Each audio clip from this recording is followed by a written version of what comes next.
Hello everybody and welcome back to 207PB Anglers.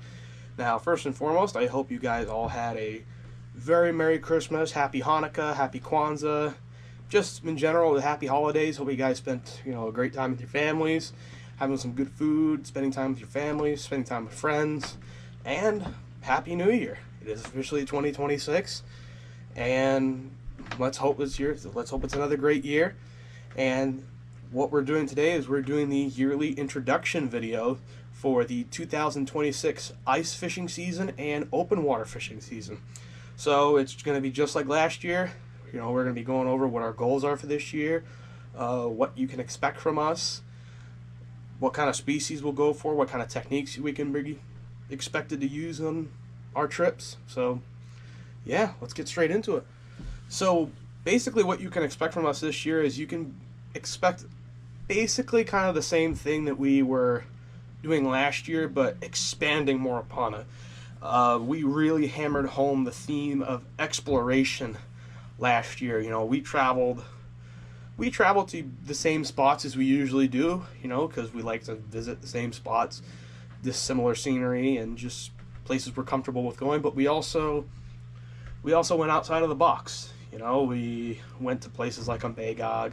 We went to the southern Androscoggin River in Saginaw County, which was a first for me. I've been on the riverfront my whole life. I've gone there to go out to eat and stuff like that, but I never fished it, although I did hear stories of people fishing it before. And yeah, we kind of want to do this kind of a similar thing. There's a lot of lakes out to the east I'd like to explore. We've kind of stayed in that central southwestern portion of the state. That's kind of around us, probably within an hour and 15 minutes of us. So we kind of wish to explore further, out near east of Augusta, up near Bangor, up north. Up north is somewhere I've wanted to explore for a long time now, but I haven't been able to due to time constrictions and things going on in my life. But this year I'm finally going to get the opportunity to do so. Explore the northern Kennebec, Moose River Valley, Moosehead. I really want to go to Moosehead this year. I want to go to Baker Lake.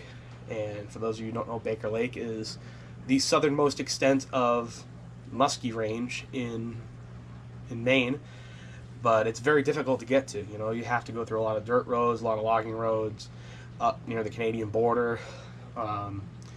So that's somewhere I'd like to explore, and if that's too treacherous to navigate to, then I'd like to do the St. John River up near the Maine-New Brunswick border and the Maine-Quebec border, depending on where you're located geographically on the St. John River.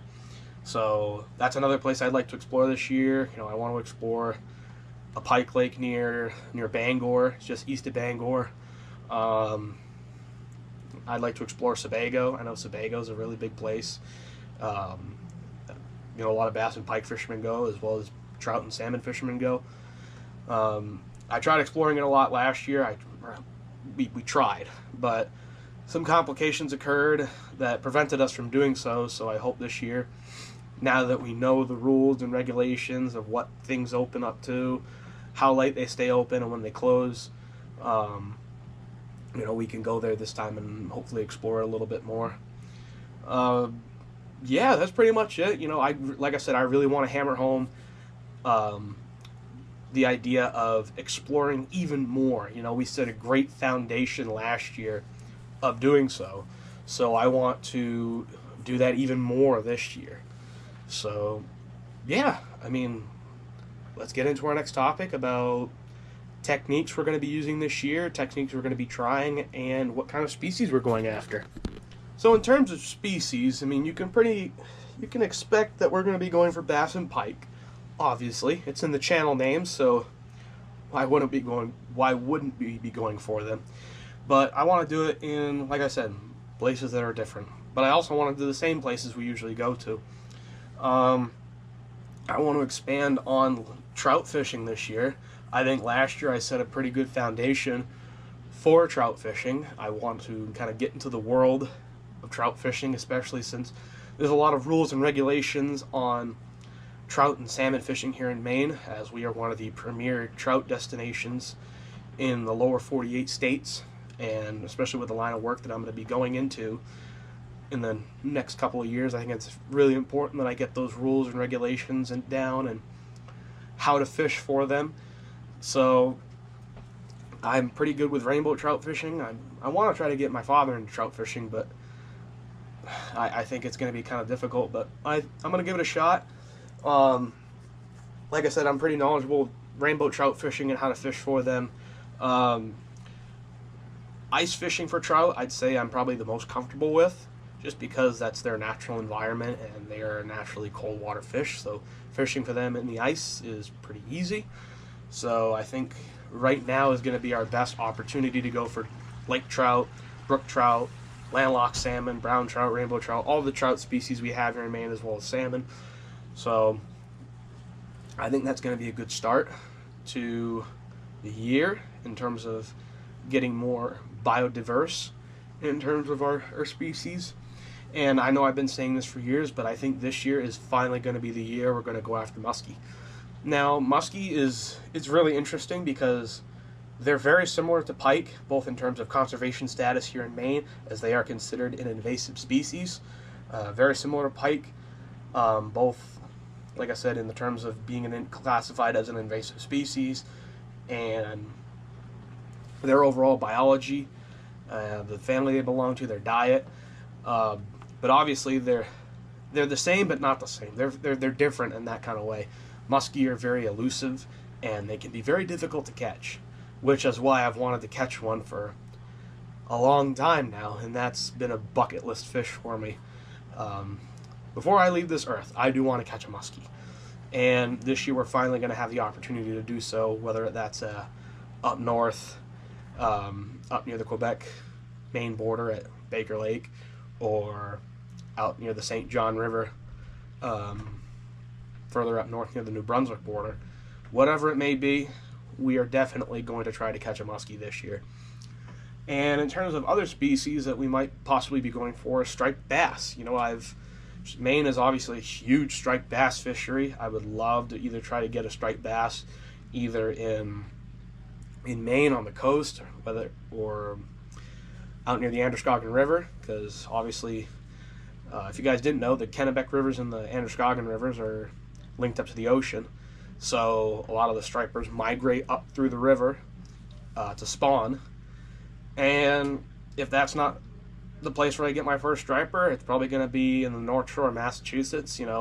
Remy, as you guys know, he was a first-time guest this past year on the channel, and he lives in the North Shore of Massachusetts. He's talked to me a couple times about me going down to the North Shore and possibly getting my first striper. So I think that's going to be a great opportunity to do so, as well as Joe inviting me out to his neck of the woods up in upstate New York. I've never been to upstate New York, and I promised him I would go at some point or another when the stripers start their run up near Albany and the Hudson River. So yeah, I think that's going to be a good start to get some stripers, as well as possibly getting my first channel cat, as the Hudson River does have catfish. And I think that's also going to be a great opportunity to try to hook into my first one over there. But yeah, that's pretty much it for species in terms of that portion. So let's talk about techniques and what you can expect from us this year. Now, in terms of techniques, I'm going to try to do a lot more jig fishing this year. I'd say I'm pretty confident with a jig, although I do say I do need to increase my confidence with a jig, especially if the jig just isn't biting. I tried Senkos and crawfish in the back half of the year, but they really didn't produce for me. I really had my best jig fishing last year, whether that's a Texas rig or a Senko or a craw, in like May or June of this past year, around like Memorial Day, right after Memorial Day. That's when I probably think I had my best success with a jig. Obviously, I like to do topwater more. Topwater is by far the most fun method of catching fish, whether that's bass, pike, muskie, stripers, whatever it may be, whatever fish species. Topwater is one of the most fun methods of catching fish. And topwater definitely was way better last year than the year before that. The year before that, this past year, was just absolutely terrible for topwater. I think it had to do with the lower rain levels that we had the previous year. We had some decent rain amounts this year, so I think that contributed onto the increase in topwater bites. So I'd like to try that. Dad's also going to try jig fishing this year. I convinced him to give it a shot. I'm going to try to teach him a lot, kind of like what Rob taught me. Rob taught me a lot about jig fishing and where to throw jig, how to work jigs, what specifically to throw. So I attribute a lot of that to him. And I'm going to try to pass that knowledge down to my father, he's kind of a chatterbait guy. He likes a lot of moving baits, a lot of topwaters, a lot of chatterbaits, spinnerbaits, stuff like that. And I've been trying to convince him, because you're leaving a lot of that water column, especially the lower part, out of your fishing style, which can result in you getting less bites, especially if those fish are not hitting topwater or in the middle part of the water column. So yeah, I mean, that's kind of what my goal is this year and what my father's goals are this year. I'd like to try to use more jerk baits or jerk bait styles of fishing, whether that's, a Rapala slash bait, a Zoom fluke, or something like that, because those are very good cold water methods. And I think that's another portion that me and my father have to work on for this upcoming year, is working better in the pre-spawn, or just getting more bites in the pre-spawn, that April period, that early May, around there, because that, for me at least, that portion of the year can be incredibly tough, and that's typically why I kind of resorted this year to pan fishing, whether that's for crappie, bluegill, redbreast sunfish, yellow perch, stuff like that. So I think that's something that me and my father have to work on for this upcoming year, and I think we're going to see a lot better results if we do more of those styles of fishing. So yeah, so with all that being said, we've covered the introduction, we've covered what you can expect from us, what parts we want to grow on the channel, what kind of species we're going for, and what kind of techniques you can expect from us. So in terms of the techniques, expect a lot of similar stuff, but some new things thrown in. So with all those portions covered, let's talk about some of the new gear that we got for the holiday season.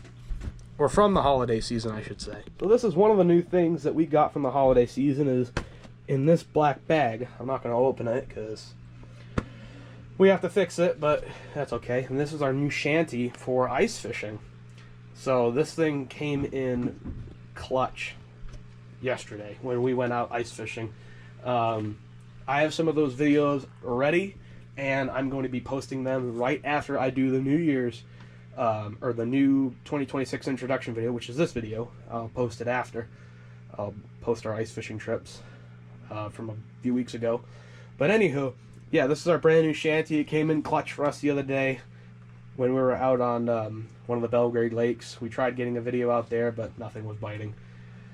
But it came in clutch, to say the least. It was 40-mile-an-hour winds. It was bone-chillingly cold. And it saved our day right there, for sure. We also got a new drill, this new DeWalt drill. We had the other drill for a minute. I think it's in one of these bags over here. But it was stalling and had a lot of problems in terms of drilling the hole. So it would stall every time you would try to drill it. So you'd push the trigger down and it would drill, and it would stop. And then it would just stay there. It would be like stuck. So you had to put the drill in reverse and bring it up, down, bring it up, bring it down, and then regardless, it would take a very long time to drill a hole.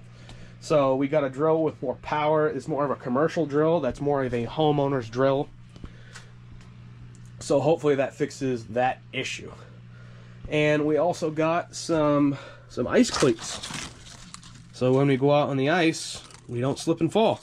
Once again, this came in absolutely clutch yesterday. We got some rain that passed through here just this past week, and it melted a lot of the ice, or melted a lot of the snow off the top of the ice.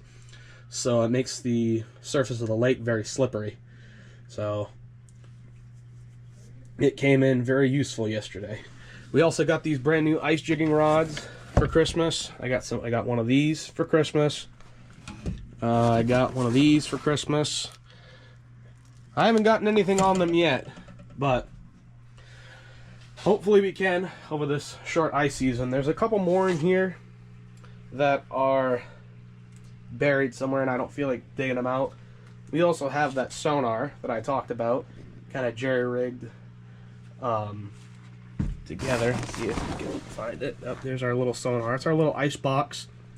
Put some of our stuff in there. It's basically my sonar that I used for this kayak this year, and we turned it into an ice flasher, kind of a little do-it-yourself homemade flasher. I'll put some pictures in the video so you guys can see what we did. It's pretty nifty. So yeah, and what we have right here, this is the baitcaster combo I bought my father for Christmas.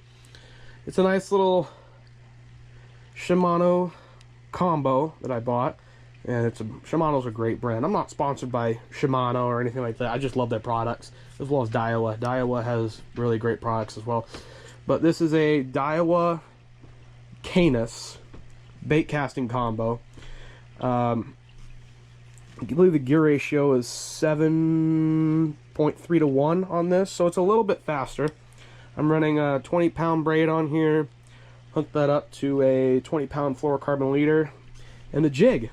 Like I said, this is the jig my dad's going to be using to start the season off with, to get him used to jig fishing. So he's been kind of talking about that a lot in terms of getting a lighter combo as well as just a shorter rod, so he can kind of fish those areas where his 7'2", 7'3" rods can't get into. So that was something he really wanted to improve upon or get right for this year. Sorry about that. But no, our bait casting lineup really hasn't changed a whole lot. It's still the same thing from last year. Yeah, I mean, I do have this big musky rod, big musky pike rod. I think I showed this to you guys in the year in review video. I bought this right before winter break for college as well. And this is another thing we got. So the state of Maine has regulations that you have to throw your bait on the top of the ice if you're done using it, as no live bait can be released into lakes. They say it's an invasive species thing, a sickness thing, a spreading disease, stuff like that. So I mean, I understand that, but me and my father, we just recently made this. This is another do-it-yourself bait bucket. So it's pretty simple. You know, we just got a little aquarium, pump and filter. We have this little air pump right here. We actually have some fish in it right now because of the trip we did yesterday. Just give me a sec. Give me a sec here. I'll show you what we have for fish.